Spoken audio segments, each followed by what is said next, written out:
Frank dedicated 2 decades of his life to serve in the Marines. He was a valiant and audacious soldier who witnessed the anguish of war firsthand. Upon leaving, he felt an absence of direction and unity that were so inherent during his military service, making it challenging for him to assimilate into civilian life. Frank's transition from military to civilian life was further complicated by his lack of knowledge in terms of financial management. Financially struggling, Frank started to feel more and more isolated as time went on. He was often in a state of worry and stress about his financial situation, leading to him becoming lonelier. Frank had difficulty forming meaningful relationships, so he resorted to alcohol as an outlet for his sense of loneliness and tension. Regrettably, this only exacerbated the issue and his condition consequently deteriorated. After patiently waiting for 6 years, Frank was eventually forced out of his home. He had nothing but the clothes on his back and whatever coins he could beg off people, leaving him homeless and struggling to survive on the streets. Frank felt like his world had collapsed and he was unable to see a way out. He aimlessly wandered the familiar streets of his hometown, desperately trying to figure out what to do next. His thoughts stuck in a loop replaying a particular day from his past. It was a day he lost a comrade during a special operation, and he couldn't shake the memory. His mind was like a hamster wheel, always spinning until he turned to alcohol to escape. As he strolled by a row of shops, his attention was drawn to a hair salon. Its bright sign a beacon against the gray backdrop of the street. Frank caught his own reflection in the window and he stopped in his tracks, momentarily stunned by what he saw. The man staring back at him was a far cry from the soldier he once was. His hair was overgrown and unkempt, and his beard had grown to a length that obscured his features. Frank felt a pang of shame, realizing how far he had. He had become one of the many homeless veterans who roamed the streets, forgotten by society, and left to fend for himself. As he continued to stare at his reflection, Frank felt a sense of determination wash over him. He knew he needed to make a change to reclaim his dignity and start anew, but the path ahead was uncertain and he wondered if he had the strength to face it with a few begged coins clutched tightly in his hand. Frank hesitated outside the hair salon, uncertain if he had summoning the courage to enter. He was met with disdainful looks from the staff, one of whom even wrinkled her nose and commented on his odor. Frank felt embarrassed and ashamed as he tried to explain the situation. I'm sorry. I know I don't smell great, but do you think you could give me a quick buzz cut?" he said softly. Olivia rolled her eyes and shook her head. "Sorry, buddy. We're not a charity. You try looking for cans in the trash instead," she said, pointing to a nearby bin, feeling embarrassed and dejected. Frank turned to leave the salon as he was about to walk out the door. He heard one of the girls snicker and whisper something to her colleague. "What a loser," the girl said loud enough for Frank to hear. "I can't believe he even thought we would let him in here looking like." The other girls laughed along with her, making Frank feel even more ashamed. Frank took a deep breath and tried to hold back his tears as he walked away from the salon. He couldn't help but feel like he didn't belong in this world anymore. He had given his all to his country and this was how he was treated. It was a harsh reality that he had to face every day. Frank went out without saying anything back because he saw no point in reacting to something he was already used to when he was outside. A young girl walked towards the salon. Rachel took one look at Frank and said, "Nice hairstyle, sir." She thought he had already gotten a haircut. "Thanks, but I don't really like it." Frank laughed and walked past her. Rachel was confused. "Sir, you just came out of our salon. Would you like to get your hair red?" Frank stopped and looked at her with a smile on his face for a while. "Thank you, sweetheart. Your friends didn't have time for me," Frank said, trying not to blame them. Rachel thought it was strange because there were 2 available hairstylists. "Sir, come on in. I'll fix your hair." Rachel offered. Frank signed and felt like he was forced to tell her what really happened. "Oh my God. I'm so sorry, sir. I just got to work. Let me give you a nice one to make it up. I'm full of energy, right?" Rachel smiled. "I'm sorry, honey, but I can't even pay you. I only got a quarter in the dime. Do you think you could just give me a buzz cut?" "Sure, sir. Come on in. I can give you a buzz cut if you want to, but I think I can give you something else that you will really like." Rachel smiled and asked Frank to come in, holding the door. Rachel and Frank walked into the salon. Olivia couldn't help but noticed him and let out a slight groan. "Oh, here we go again," she thought to he. Rachel, oblivious to Olivia's reaction, walked over to the receptionist and greeted her with a smile. "Hey Tina, can you please call the lady that had an appointment for 10 and ask if she can come later, like say 11:20. She asked cheerfully. "Why? What happened?" Tina asked. "Oh, I've got a client here." Rachel looked at Frank. Tina looked Frank up and, "We kicked this guy out just before he came in. What did he tell you to get you to do his hair?" Tina asked. "Hey, Tina, take it easy. All right. Jesus," Rachel replied, taking off her jacket. "Rachel, you sound like you know this bum. Why do you even care? Or is he your father?" Tina asked and laughed. Rachel looked up at her, her anger building up, but then she remembered that she needed to control her emotions and not go down on her level. She sighed and said, "What if he is my father?" "What?" Then Frank stood there not knowing what to do. He didn't want to cause any trouble or get them to call the police. He just wanted to leave. At that moment, Olivia walked out from another room. She saw Frank standing there inside. "What are you doing here? Didn't I tell you to stay away from here?" Rachel turned to Olivia, a bit surprised. "Oh, hi Olivia. How are you?" She has trying to make small. Olivia put on a fake smile. "I'm fine, thanks," she replied before turning back to her magazine. Rachel, sensing the attention in the air, decided to just ignore Olivia and focus on her client. The girls continued to make unpleasant comments and Rachel tried to reason with them, but had only made the situation worse. Frank could see how upset Rachel was getting and apologized for causing. "I'm so sorry, Rachel. I'm just gonna take off. I don't want to make them feel uncomfortable. Thank you so much." Frank got up and began to leave. "No, sir. You have done nothing wrong. These girls need to learn some manners and not judge people based on their appearance." Rachel was shouting at girls. "You guys are pathetic. I can't believe I've been working with you." Rachel was furious. She grabbed her jacket and left, slamming the. "Rachel, sweetheart, I'm so sorry about what happened."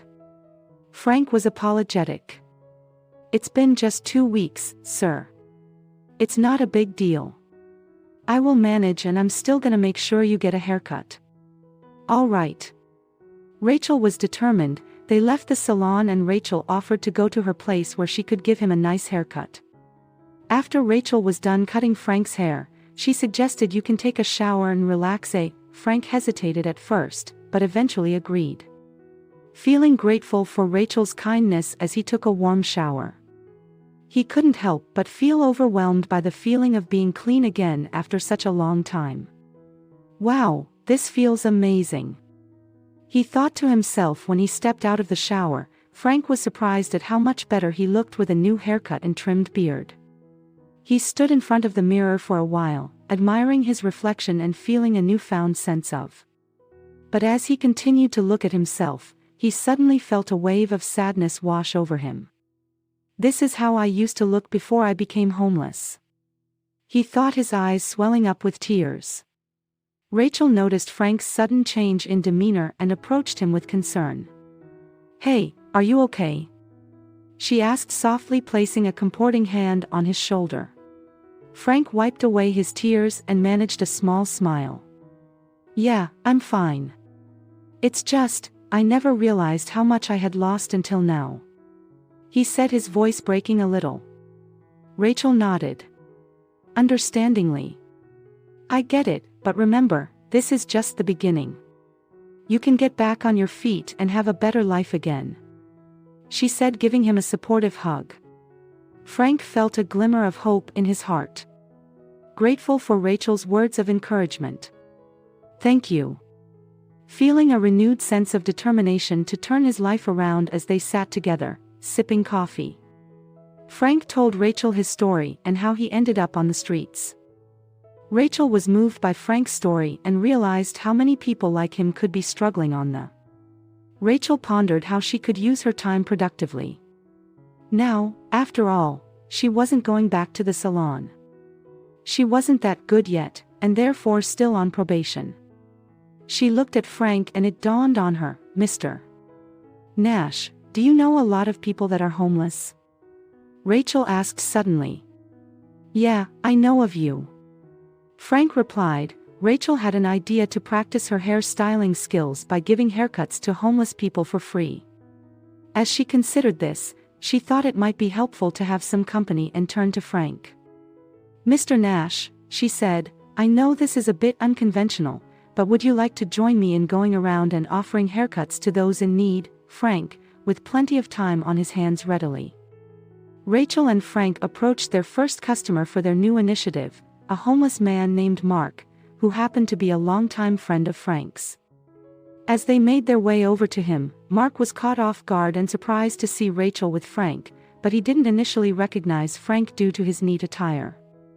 It wasn't often that someone dressed so nicely would even acknowledge him, let alone strike up a conversation. Hey Mark, how's it going? Frank greeted him warmly.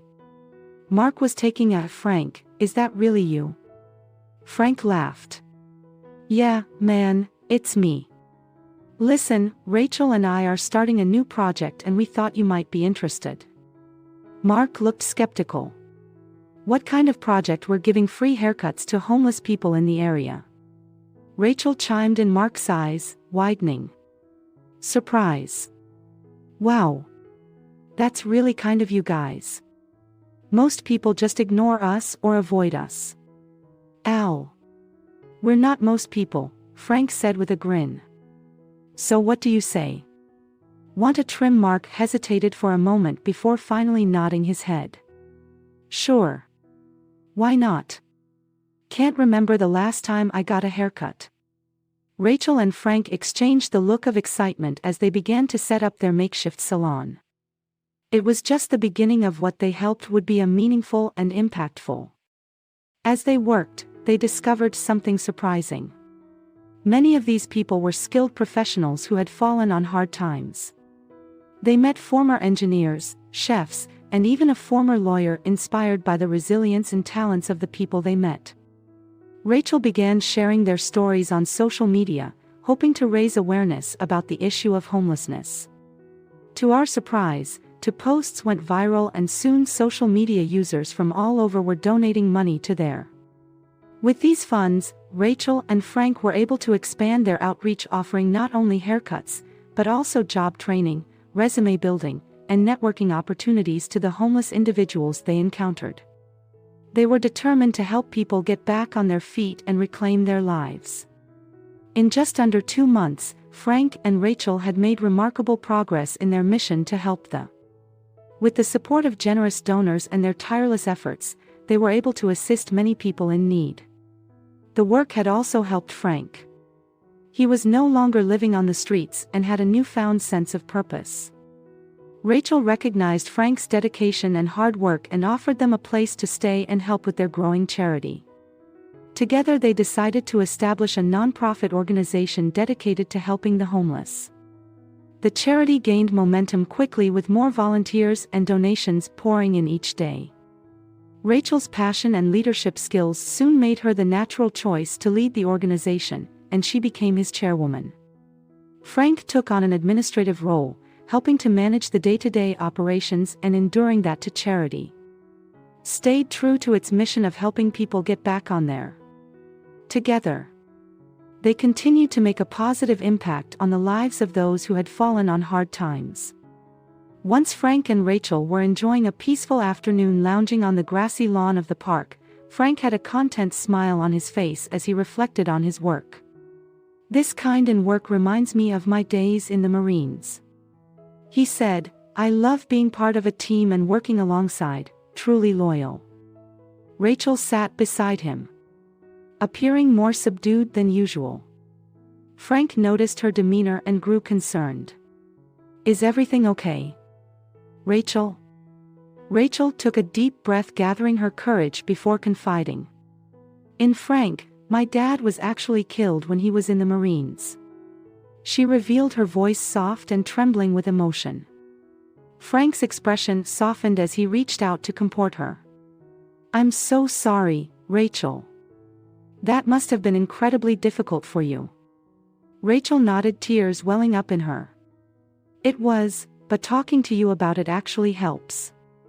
It's not something I usually talk about." Frank nodded at an understanding. "I get it. It's not easy to open up about something like that, but I'm here for you, Rachel. You can always talk to me." Rachel managed a small smile through her tears, feeling grateful for Frank's kind words and support. "Thank you, Frank. That means a lot."